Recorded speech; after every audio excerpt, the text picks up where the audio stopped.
జగన్మోహన్ రెడ్డి గారు అసెంబ్లీకి ఎందుకు రావడం లేదనే అంశం ఈ 3 రోజుల్లో బాగా చర్చ నడుస్తుంది. అయితే ఎందుకు రావడం లేదనే అంశంపై నేను ఒక చిన్న అన్వేషణ చేస్తే నాకు ఒక 3 అంశాలు తెలిసాయి. ఏంటయ్యా అంటే, జగన్మోహన్ రెడ్డి గారికి ఆంధ్రప్రదేశ్లో ఎలాగూ ప్రతిపక్షం లేదు. ఒకవేళ ప్రతిపక్షం లేకున్నా జగన్మోహన్ రెడ్డి గారు అసెంబ్లీకి వెళితే అక్కడ ఉన్నటువంటి కూటమి ప్రభుత్వాన్ని తట్టుకొని నిలబడడం ఒకటి, వాళ్ళు పెట్టే అవమానాల్ని ఎదుర్కోవడం జగన్మోహన్ రెడ్డి గారికి ఇబ్బంది అవుతుంది. కాబట్టి అందుకే జగన్మోహన్ రెడ్డి గారు అసెంబ్లీకి వెళ్ళడం లేదని చెప్పి కొన్ని వర్గాలు చెప్తున్నాయి. అయితే ఒక కామన్ పీపుల్గా మనం ఆలోచిస్తే జగన్మోహన్ రెడ్డి గారు నిర్వహిస్తున్న వ్యవహార శైలి ఒక విధంగా మనం తప్పు పట్టాలి. ఎందుకంటే ప్రజలు 11 సీట్లు ఎందుకు ఇచ్చారు? మీరు అసెంబ్లీలో మా తరపున పోరాడండి అని చెప్పేసే కదా 11 సీట్లు ఇచ్చారు.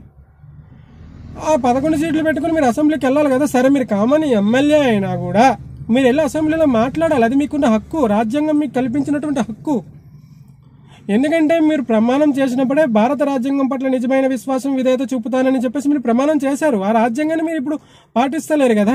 ఇవన్నీ వదిలేసి ఢిల్లీ వెళ్ళి జంతర్ మంతర్ గూడల్లో ధర్నా చేశారు. ఎందుకు? రాష్ట్రంలో రాష్ట్రపతి పాలన కావాలని. ఎందుకు కావాలి రాష్ట్రంలో రాష్ట్రపతి పాలన? 35 హత్యలు జరిగాయని చెప్పి రాష్ట్రంలో రాష్ట్రపతి పాలన కావాలి.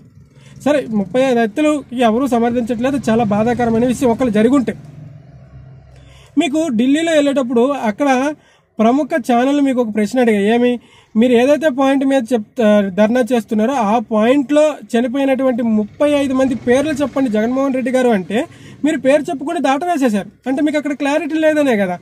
మీకు క్లారిటీ ఉన్నా కూడా ఇక్కడ ప్రజలకు అర్థమవుతుంది, ఏం క్లారిటీ లేకుండానే ఢిల్లీ వెళ్ళి ధర్నా చేస్తున్నారో జగన్మోహన్ రెడ్డి గారు అనే విషయం ప్రజలకు అర్థమవుతుంది.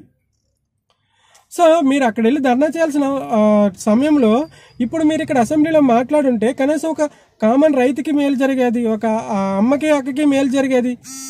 కామన్ రైతుకి ఎందుకు అంటున్నానంటే, ఇప్పుడు ఖరీఫ్ సీజన్లో రైతుకి అందాల్సిన డబ్బులు ఇంకా అందలేదు. దాని మీద మీరు మాట్లాడాల్సింది. అమ్మకి అక్కకి అందవలసినటువంటి తల్లికి వందనం అనే పథకం ఇంకా డబ్బులు రాలేదు. మొన్నే లోకేష్ గారు శాసనమండలిలో నెక్స్ట్ ఇయర్ నుంచి మనం ఈ పథకాన్ని నిర్వహిద్దామని చెప్పేసి స్టేట్మెంట్ ఇచ్చారు. దాని మీద మీరు మాట్లాడండి.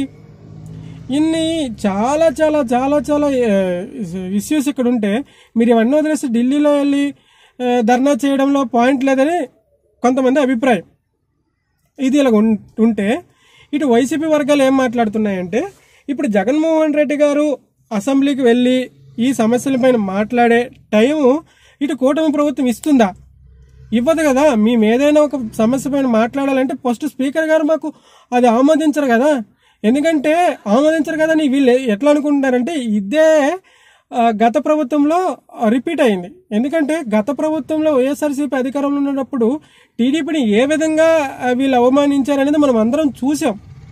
సో వాళ్ళకి తెలుసు, మళ్ళీ ఇదే ఇప్పుడు రిపీట్ అవుతుందేమో, మేము వెళ్ళి కూడా వేస్ట్ కదా.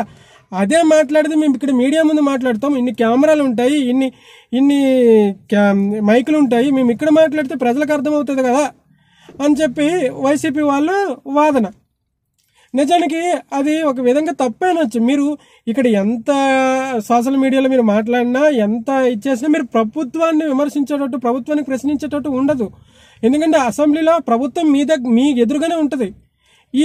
ఈ ఖరీఫ్ సీజన్లో రైతుకి అందాల్సినటువంటి డబ్బులు ఎందుకు అందలేదు చంద్రబాబు నాయుడు గారు అంటే బాబు గారు మీకు ఇక్కడ సమాధానం చెప్తారు. ఇక్కడ మీడియా దగ్గర మీకు బాబు గారు సమాధానం దొరకదు కదా. సరే, ఆ పాయింట్ ఎందుకు మిస్ అవుతున్నారు మీరు? నిన్న మొన్న ఎవరో ఇదే మాట్లాడుతున్నారు, మేము అసెంబ్లీకి వెళ్ళినా కూడా మాకు ప్రయోజనం లేదు, మాకు టైం ఇవ్వరు, అక్కడ అధికార పక్షంలో ఉన్న ప్రభుత్వాన్ని నడుస్తుంది, మాది నడదు కాబట్టి మేము వెళ్ళి కూడా వేస్ట్ అని మాట్లాడుతున్నారు.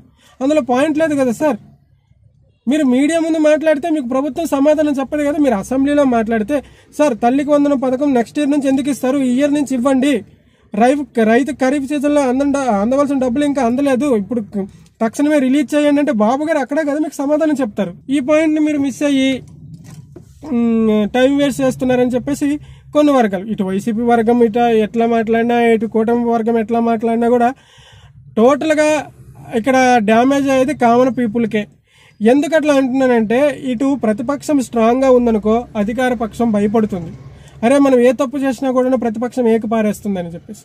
ఇటు అధికార పక్షం నిజాయితీగా న్యాయంగా పనిచేసింది అనుకోండి, ఇటు ప్రతిపక్షం భయపడుతుంది. అరే ఏ పాయింట్ తీసుకెళ్ళిన ఆధారాలు చూపించాలి, ఆధారం లేకుండా మాట్లాడితే మనం ప్రజల్లో బ్యాడ్ అయిపోతామని చెప్పేసి ప్రతిపక్షం చాలా ఒళ్ళు దగ్గర పెట్టుకొని ఆ పాయింట్లన్నీ వెతికి తీస్తుంది. సో ఈ రెండు పక్షాలు ఏ పక్షం వీక్ అయినా కూడాను టోటల్గా రాష్ట్రానికి డ్యామేజ్ అవుతుంది. ఇది మాత్రం నాకు అర్థమైంది. సో ఇది థ్యాంక్ యూ సో మచ్.